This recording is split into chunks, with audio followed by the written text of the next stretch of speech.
अभी मैंने live session किया था, आपके सारे डाउट्स को क्लियर करा। 40 मिनट तक हम लोग लाइव रहे और सारी परेशानियों को हमने किया था हल। तो गाइज एक बहुत बड़ी परेशानी थी आप लोगों को, दैट दीदी समझ में नहीं आ रहा है, पढ़ा हुआ है भूल रहे हो, ये हो रहा है वो हो रहा है।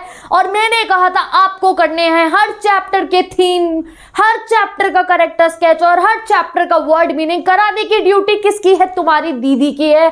तो बस लाइव एंड करते ही मैं चली गई थी अपने स्टडी टेबल पे। मैंने बनाए हैं आप लोगों के लिए word meaning class 12th English के हर चैप्टर के। अब आप कहोगे दीदी वर्ड मीनिंग पढ़ के क्या होगा, एग्जाम में कोई वर्ड मीनिंग थोड़ी पूछे जाने वाले हैं। हाँ भैया, डायरेक्टली कोई ऐसे वर्ड मीनिंग पूछा नहीं जाएगा, बट जो वो एक्सट्रैक्ट वाले क्वेश्चन है उसमें शायद कोई वर्ड का मीनिंग आपको हेल्प कर सके, या कोई जो आपको कोई भी क्वेश्चन जो आपके एग्जाम में आने वाले हैं उसके पॉइंट ऑफ व्यू से ये वर्ड मीनिंग बहुत इंपॉर्टेंट है। और सिर्फ वर्ड मीनिंग नहीं, जो कीवर्ड्स होते हैं, जो इंटरैक्शंस वर्ड होते हैं, जो जरूरी है हमारे को अपने जो है आंसर वोकैबुलरी में मेंशन करने के लिए। आप कहते हो ना दीदी कुछ ऐसे शब्द बताओ जो वोकैब में भी मेंशन कर सकते हैं, जैसे France was afraid to school की जगह हम ऐसा क्या बढ़िया सा वर्ड डाले जो एग्जामिनर दे हमें नंबर पे नंबर। तो वो वोकैब वर्ड्स, वर्ड मीनिंग कुछ भी आप कह सकते हो। मैंने कर लिया है रेडी, ठीक है। तो मैं अभी बस बोल के गई थी लाइव में, तो कितने मेरे भाई बहन ने, मैंने तो देखो अपना जो होमवर्क करा आप लोगों को बताया था कंप्लीट कर लिया, वर्ड मीनिंग आ गए हमारे। मेरे कितने भाई बहन है जिन्होंने अपना होमवर्क कंप्लीट कर लिया है? मैंने होमवर्क दिया था रीडिंग कॉम्प्रिहेंशन की पूरी वीडियो देखनी है। और किसने देख लिया? किसकी टिप्स पे हो गया आप रीडिंग को? नहीं देखा? आई टैप देखो गाइस, नाइट आउल्स। बस आज Saturday study night full night वाली कर लो अपनी, यहाँ देख लो, कल सो जाना है टाइम से, यहाँ देख लो आई टैब में लिंक गिवन है, रीडिंग कॉम्प्रिहेंशन टिप्स पे हो जाएगी। सेकंड 20 नंबर का आ रहा है राइटिंग सेक्शन। मैंने कहा राइटिंग सेक्शन जो है फिर टेंशन खत्म हो जाएगी, कल पूरा दिन लिटरेचर करते रहना और ये सब मैं आपको पढ़ाती रहूंगी। सेकंड राइटिंग सेक्शन टिप्स पे कर लो, सब लिख के रख लो। अब ये जो वर्ड मीनिंग है ये तुम्हें 20 मिनट लगेंगे। हर चैप्टर के वर्ड मीनिंग को एक बार नजर डाल लेनी है, एक बार देख लेना है, सो दैट एग्जाम में तुम उनमें से कुछ वर्ड्स यूज कर पाओगे। अगर एक्सट्रैक्ट क्वेश्चन में आ गए तो तुम्हें पता होगा अरे हाँ हमने इसका मीनिंग जो है वो पढ़ा था, ठीक है। तो मैं आपको पढ़ाती हूँ भाई वर्ड मीनिंग हर चैप्टर का। देखो सबसे पहले एक बहुत सिंपल सा है, एम जो है वो जो एम हैमिल बोला जाता है ना, वो शॉर्ट फॉर्म है मॉन्जियर मिस्टर की, ठीक है, मिस्टर हैमिल, ठीक है। नेक्स्ट ड्रिलिंग, ड्रिलिंग क्या होता है? वो जो सोल्जर्स ड्रिलिंग करते हैं, ड्रिलिंग ट्रेनिंग होती है, ठीक है। Next draft the order to join the army. बब अ रूड वर्ड होता है बॉय के लिए, वो कहते हैं ना हे डोंट गो सो फास्ट बब, बब होता है एक रूड वर्ड बॉय के लिए। प्राइमर, बहुत इंपॉर्टेंट क्वेश्चन आ सकता है। प्राइमर एक बुक होती है जो यंग बच्चों को पढ़ाने के लिए यूज करी जाती है, ठीक है। सार क्या है? एक रिवर है on the border of France and Germany, वो सार एक रिवर है, ठीक है। रिप्रोच, रिप्रोच मतलब रिप्रोच पे क्वेश्चन बन के आ सकता है आपके क्वेश्चन पेपर में, आपको ये वर्ड रिप्रोच दिखाई दे सकता है। रिप्रोच मतलब होता है कि खुद को ब्लेम करना या फिर क्रिटिसाइज करना, खुद को नहीं किसी को भी ब्लेम करना या क्रिटिसाइज करना। जैसे कि वहां एग्जाम्पल हमने क्या पढ़ा लास्ट लेसन में, दैट जितने भी फ्रांस के लोग थे they had great deal to reproach themselves, यानी कि वो खुद को उनको ब्लेम करने का उनके पास बहुत सारे रीजन थे। क्यों? क्योंकि आपने देखा ना उन्होंने कितनी बड़ी गलती करी, फ्रांस ने कितनी बड़ी गलती करी। काफी बार दुनिया में लोग कितनी गलतियां करते हैं, वो अपनी चीजों को प्रोकास्टिनेट करते हैं। ओके, नेक्स्ट हॉप वाइन, वहां पे बताया गया मैं हैमिल जी ने अपने घर में हॉप वाइन उगा रखा था। ये एक टाइप का क्लाइंबर वाला प्लांट होता है, तो कभी कंफ्यूज मत हो जाना एग्जाम में कोई। एंगलिस, एंगलिस क्या होती है? चर्च की प्रेयर होती है एंगलिस, ठीक है। वीव ला फ्रांस मतलब है लॉन्ग लिव फ्रांस, ठीक है। अब और कुछ इंपॉर्टेंट मैं आप लोगों को टेक्स्ट बता रही हूँ, इन्हें आप अपने एग्जाम्पल को, अपने क्वेश्चन को ब्यूटिफुल बनाने के लिए यूज कर सकते हो। इन ग्रेट ड्रेड ऑफ, जैसे कि France was scared to going to school ना, तो आप ऐसे भी लिख सकते हो France was in great dread of going to school. Great dread of मतलब कि डर लगना, फियरफुल, फियरफुल होना किसी चीज के लिए। काउंटेड ऑन, काउंटेड ऑन वो कहता है फ्रांस की मैंने काउंटेड ऑन करा था, यानी कि टू रिलाई और टू ट्रस्ट समबडी और समथिंग। क्या पता एक्सट्रैक्ट में ऐसा कुछ हो जाए काउंटेड ऑन करके और आपको रिप्लेस करना हो। काउंटेड ऑन, काउंटेड ऑन मतलब क्या हो रहा है? टू रिलाई और ट्रस्ट ऑन समथिंग। उसने काउंटेड ऑन क्या करा था कि भाई क्लास में शोर हल्ला गुल्ला हो रहा होगा तो मैं क्लास में चुपके से एंटर करके चला जाऊंगा, बट हल्ला गुल्ला था ही नहीं भैया, सबको पता चल गया फ्रांस आया लास्ट लेसन में, ठीक है। तो काउंटेड ऑन मतलब होता है टू रिलाई रिलाई और trust on somebody. Thumbed at edges, thumbed at edges मतलब जो प्राइमर थी, जैसे हमारी कुछ नोटबुक्स बहुत पुरानी हो जाती है जो यूज़ नहीं करते, उनके पेजेस मुड़ने लगते हैं।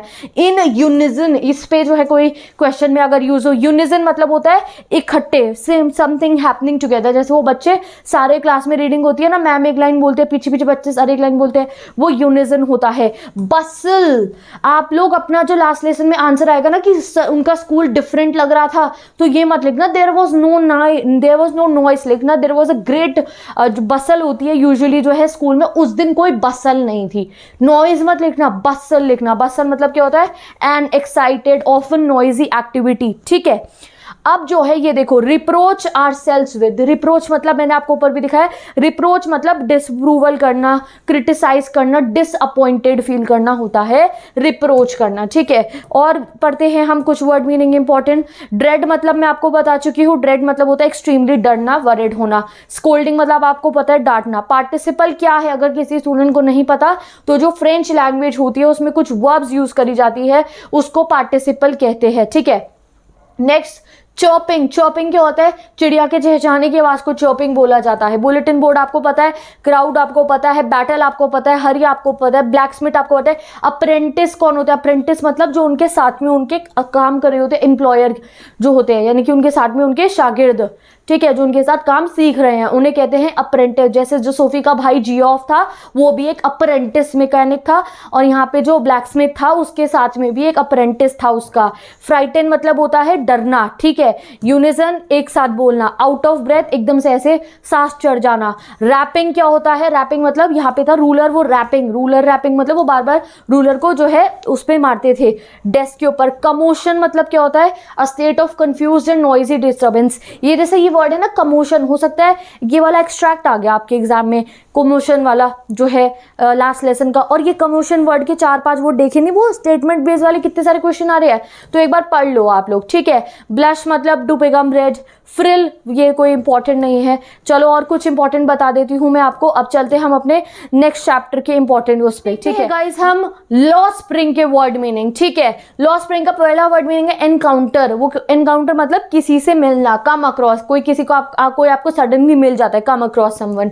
स्क्राउंजिंग, स्क्राउंजिंग मतलब होता है बीनना, कूड़ा बीनना। जैसे हमने कहा ना लुकिंग फॉर, लुकिंग फॉर, जब ये कूड़ा बीनना आपको यूज करना होगा ना उसके लिए, साहिब के लिए, तो आप स्क्राउंजिंग वर्ड यूज कर सकते हो। गार्बेज मतलब आपको पता है, ठीक है।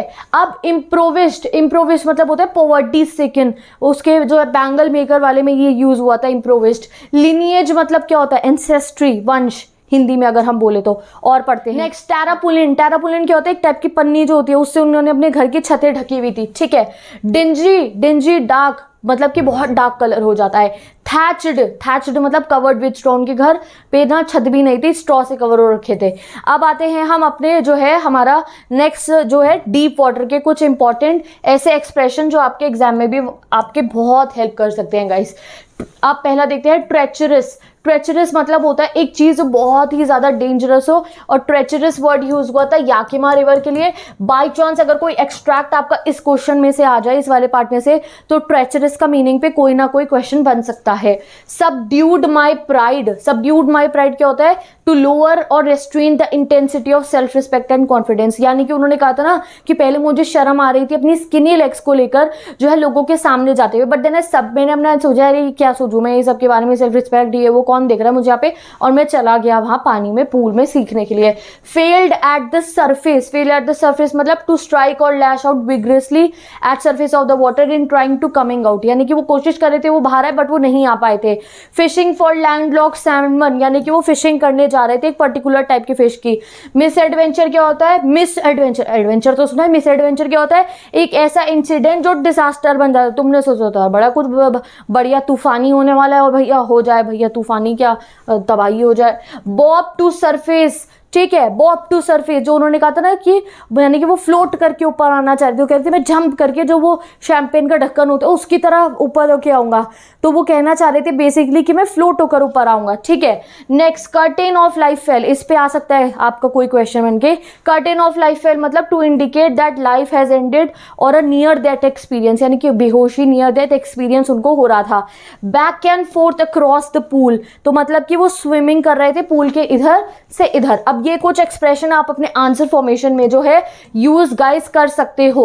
अभी जो है गाइस, अब बाकी के जितने चैप्टर हैं आपके, rat rap, indigo, poet, pancake, interview, going places, मैंने क्या कुछ बताया आपको, मैं बस आपको रीड करके बता रही हूँ जो मोस्ट इंपॉर्टेंट, मैंने कोई सारे वर्ड मीनिंग नहीं कराए, जो इंपॉर्टेंट है आप लोगों के, बाकी के तो मीनिंग पता ही होते हैं, जो बाकी इंपॉर्टेंट वर्ड मीनिंग है इस चैप्टर के भी कुछ और अगले सभी चैप्टर्स के विस्तार के भी मैं पिन करती रहूंगी कमेंट सेक्शन में, ठीक है। इतने मैंने क्रिएट कर लिए हैं, आगे के भी। अब मैं क्यों इतनी देर जो है आपको बताती रहूं, आपको जब टाइम मिलेगा ना, आप जो है इस इतने सुन लिया, आप नीचे पिन कमेंट में जाएंगे, आप धीरे धीरे अभी 2-3 मिनट बाद जो है, अभी विद इन 15 मिनट्स मैं पिन कर दूंगी सारे के सारे वर्ड मीनिंग, एंड तक सारे वर्ड मीनिंग में पिन कर दूंगी हर एक चैप्टर के, और आपको वो वर्ड मीनिंग एक बार नजर जरूर डाल लेनी है, देख जरूर लेने हैं, एग्जाम में कोई एक्सट्रैक्ट में काम आ जाए, क्वेश्चन आंसर में कहीं काम आ जाए, ठीक है। नहीं भी आए तो कोई बात नहीं, वोकैबुलरी में काम आ जाएंगे, एग्जाम में आप जो है कोई स्केयर्ड की जगह ग्रेट ड्रेड ऑफ लिख सकते हो, नॉइजी की जगह बसल लिख सकते हो कि आपके नंबर बढ़ेंगे फिर, ठीक है।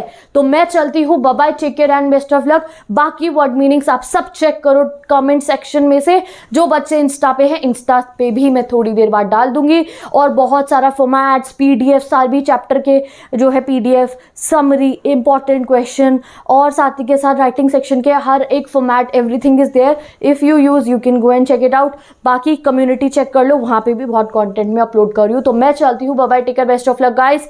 कल मिलते हैं और अपना जो है और बढ़िया से तैयारी करेंगे। बाय।